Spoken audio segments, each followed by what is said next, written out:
please get your attention again? Just so you know, these are being recorded, and at some point they will be uploaded to a YouTube channel. So there will be a link available.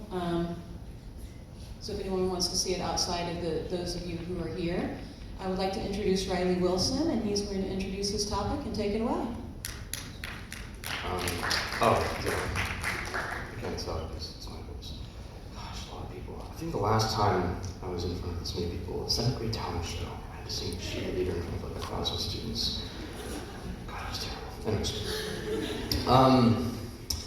Alright. So I want to go and tell you guys a story before I go into the real meat of this TED Talk. So around 1,200 years ago, lived a man named Nikaya, who was considered a great poet in his tribe.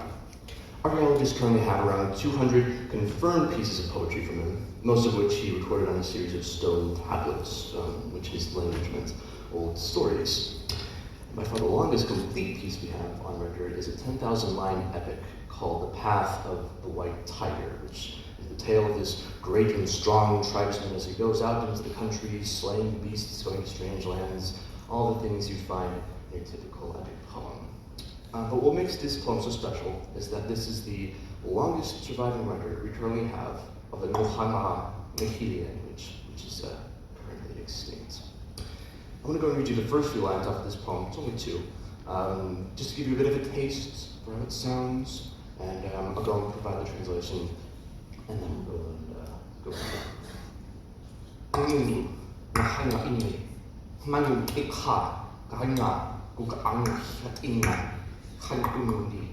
Which roughly translates to I am the clear sea, that which sails both bird and god upon my territory, which is a loose description of our first character, the sky.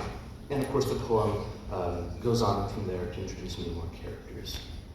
I wanted to go and show you a small bit of that because I haven't been entirely honest with you.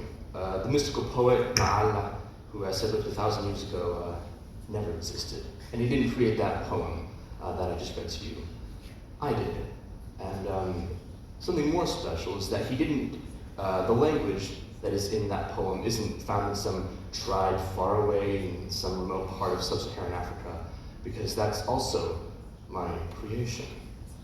But it's a lot more than just random gibberish and clicks that I threw onto a note card. It's an actual, fully realized language that I've been working on over the past couple of months. It has its own consonants and vowels, 42 of them, and it has its own grammar and everything else that a language like Spanish or English has. The only difference is that I made it. And I wanted to go and talk to you about it, and because this is a bit of a headfirst dive that I've been to over the past couple of months into the history of constructed languages, or conlangs. And although you might not know the name off the top of your head, you've certainly seen it in use. You know, if any of you have watched a Game of Thrones or Star Wars, Star Trek, you've seen these alien races speaking these languages that are actually able to communicate between people. And obviously, the history of humans messing around with languages goes a bit farther than that, and that's what the discussion is about, the history of constructed languages. So, we start with the Greeks. Specifically, between Socrates and 2 other philosophers, Plato wrote down this discussion that these 3 philosophers had.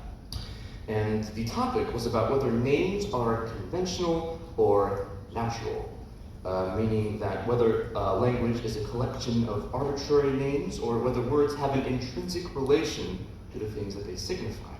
One of the 2 philosophers that Socrates is talking about, Hermogenes, gives an example that if a young Greek child were to be taught from a young age that the fluffy white things found in the sky are called trees, then he would automatically think the word tree when he looked up into the sky and saw a cloud. The exact quote that he says in this dialogue is that words are not inherently linked to what they refer to, that people apply a piece of their own voice to the thing. And for us, the people living in our modern society with our understanding of languages, this is common sense. No doubt we'd probably go and say to Hermogenes if he was still alive, and fair enough, we would be correct. But you have to realize that back in the time of the ancient Greeks, the language that they spoke, which I don't think I need to go and tell you the name of, they thought that that language was the only language to ever exist, passed down by the gods of the Greek pantheon as a gift to humanity. Of course, they obviously knew of various Germanic tribes living then in northern to central Europe, and of course the ancient Egyptians down in Egypt. But they didn't consider them to be human, mainly because of the fact that they didn't speak ancient Greek. So by that logic, their languages, Proto-Germanic and ancient Egyptian, were more or less just animal languages. So for Hermogenes to say this is a bit of a revelation in human thoughts. Apart from that pretty important revelation, we have Alexicus of Macedon, another citizen of ancient Greece, who refused to call some things by their proper name and instead opted to combine pre-existing words to make new ones. He would go and point on a rooster and say dawn friar, even though ancient Greek had a word for rooster being elektrion. And he also called barbers mortal shavers instead of korias. So this is the first little sparks we have of people messing around, looking into language, and constructing new things. And admittedly, it's hardly anything, which is why we're going to go forward a few thousand years to see a bit more progress in that field. So, 12th century. By now, the idea of humans making up a language is less about the constructed aspect and more divinely inspired. Sometime before 1179, St. Hildegard von Bingen was visited by God in a dream, and straight away she compiled a list of over 1,000 holy words and adjectives that she called the lingua ignota, which means the unknown language in Latin. This wasn't really used as a form of communication, but rather for poems and songs, basically as holy chants towards God. However, the grammar of lingua ignota is very similar to Latin. The only difference being the words themselves, like the word for God, meaning aegons instead of Latin's deus, and inimois for human instead of homo. This is the first example of a completely non-natural language that we know of so far. But the interest in creating a whole new way of speaking, especially during the Middle Ages, is only just beginning. It was around that time that Western philosophers and scientists got their hands on ancient Egyptian texts and old Chinese scrolls, and they were so fascinated by this. And they tried to go and, from those ideas of ancient Egyptian and Chinese philosophy, to try and make a perfect written language, though nothing really came from this other than codes and cryptographs. Another type of constructed language that sprung up around the 16th century was the concept of a magical language, which attempted to give humans the ability to speak with angels or demons in order to give the speaker unmatched power. The English astrologer John Dee wrote in his journals about a language called Enochian, which was apparently the language that was spoken by Adam, which he used to name everything in the Garden of Eden. However, linguists have noted that the grammar of Enochian is very similar to English. Pretty big coincidence, if you ask me. Moving on a couple more centuries, we're now in the era of what's called philosophical languages, made by people who thought that everything can be ordered into a system of hierarchies. An example of this is by a man named John Wilkins, a 17th century polymath and bishop. He had written down this massive linguistic tree that is able to represent and rationalize every concept, thing, and action in the entire universe. Each branch corresponds to a sort of letter or syllable. And you would go down the right path down the tree until you found the concept you were looking for. In this system, de signifies an element, deb means fire, and deba means flame. By the 19th century, the idea of organization and hierarchies led to the desire of a single, politically neutral, international auxiliary language meant for communication between people from different nations who did not share a common first language. The first one of these is called sol, re, sol. And it's quite interesting because instead of having consonants and vowels that you speak, it has 7 musical notes that you sing, which are based off the Western musical scale. This means that sol, re, sol is able to be expressed in a multitude of different ways. You can use colors, normal speech, sign language, flags, and even musical instruments in order to communicate. There were hundreds of these sort of international languages being constructed based on some European languages all around the 1800s, but by far the biggest one had to be a language called Esperanto. Esperanto has a pretty cool origin story. It was by a Polish eye doctor, of all people. And when I say that it was big, I'm not really joking. I'm talking, the United Nations often considered it to be their universal language big. I'm talking 6,000 people have Esperanto as their first language. I'm talking it's the latest language to be added into Google Translate. He had the maker of Esperanto, Dr. Zamenhof, wanted the Esperanto to be sort of a language to end all wars, but unfortunately, 2 world wars and the ever-growing influence of English between countries sort of died off that idea. Right, it's 1918. World War I just ended, and also 4 empires. Pretty big deal. Coming back from the Western Front to his home of England is this one guy, I'm not sure if you know him, his name is J.R.R. Tolkien. Pretty unimportant person. I think he made a book about like some midgets and a ring. Anyways, he came back from the war with something he called his secret device, which was a language he made during his time in the trenches called Quenya. It wasn't for communicating with God or putting things into hierarchies or even for international communication. It was for fun. He liked creating languages just purely for the sheer enjoyment of it. To Tolkien, speaking and learning a language was like trying a new wine. And he was the first to pioneer what is known as an artistic language, being that a language that is mainly used for artistic purposes. And oh boy, did Mr. Tolkien give us a good first impression of that.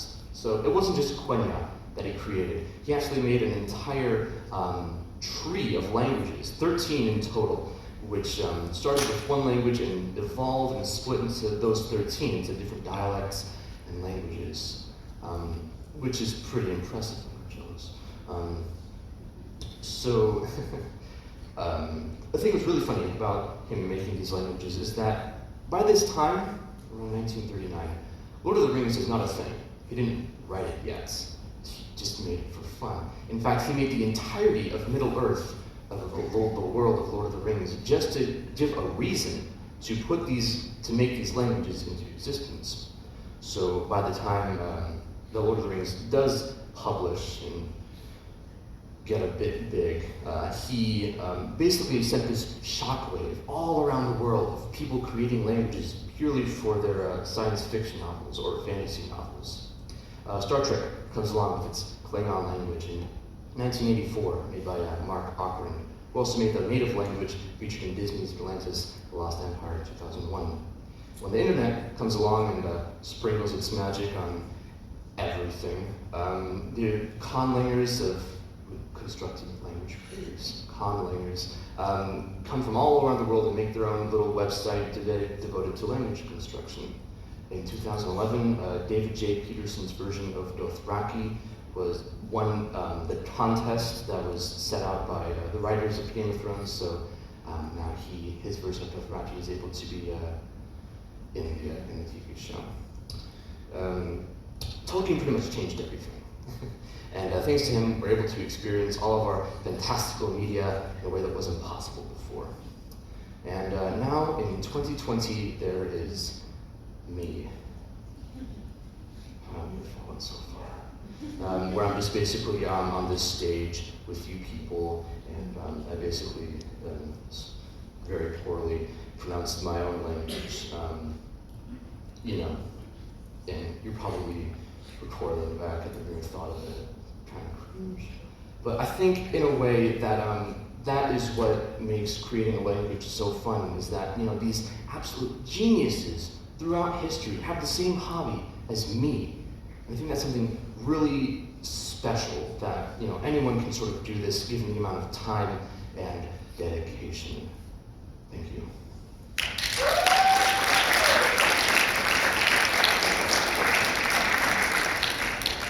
Thank you, Riley. I have a question before anyone else gets started. Why did you start studying this? What fascinates you? I'm writing a novel. The novel is this fantasy work. And basically the idea is to make these two languages that are so different from each other that a native speaker would have a pretty hard time learning the other language. It's sort of the theme of dualism, pretty much. Interesting. Anybody else have a question for Riley? Oh, wow, people actually first thing answer this. I'm surprised. Are you looking at going into linguistics? Yeah, I wanted to go to the University of the Trinity College in Dublin, Ireland to get my PhD in linguistics. Oh, you were gonna ask that? I'm sorry. How much time do you spend like on this? Like So it's funny because actually a few days ago, the only thing that existed in my language was nothing. And I thought to myself, as the deadline got closer and closer, and we're here today, I thought to myself, maybe I should work on that. So I pretty much spent most of the middle of the night constructing the sounds and the grammar of this language. It's pretty much enough so that I can get those 2 lines down. So, but I suppose for any sane person, it would actually take years. Tolkien never actually finished those Elvish languages. He always revised them, until his death in 1873. So this is kind of a dumb question given what you just said, but how constructed is your language? How much do you have done? How much do I have done? Well, pretty much that. I have the way that verbs conjugate and the pronouns and the sound system pretty much done. There's still a lot to be done.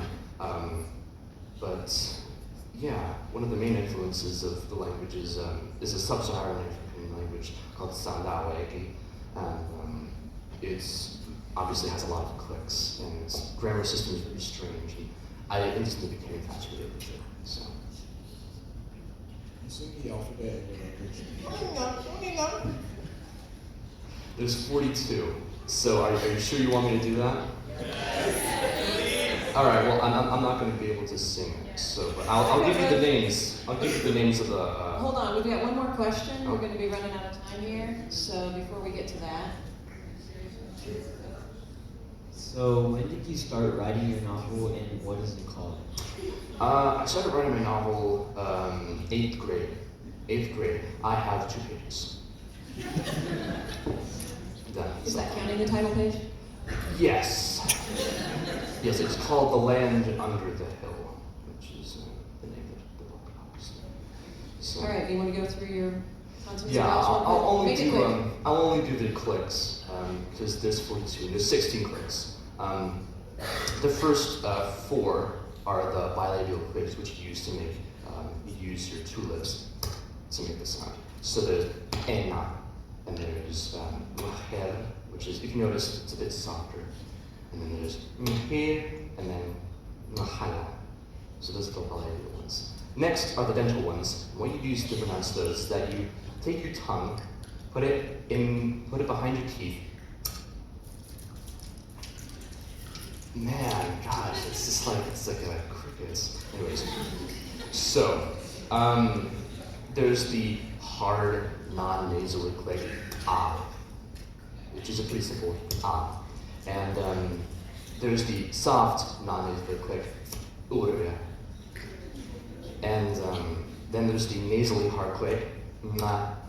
You make a little N sound before you go and do the click. And then you do the nasally soft dental click, which is that ma. So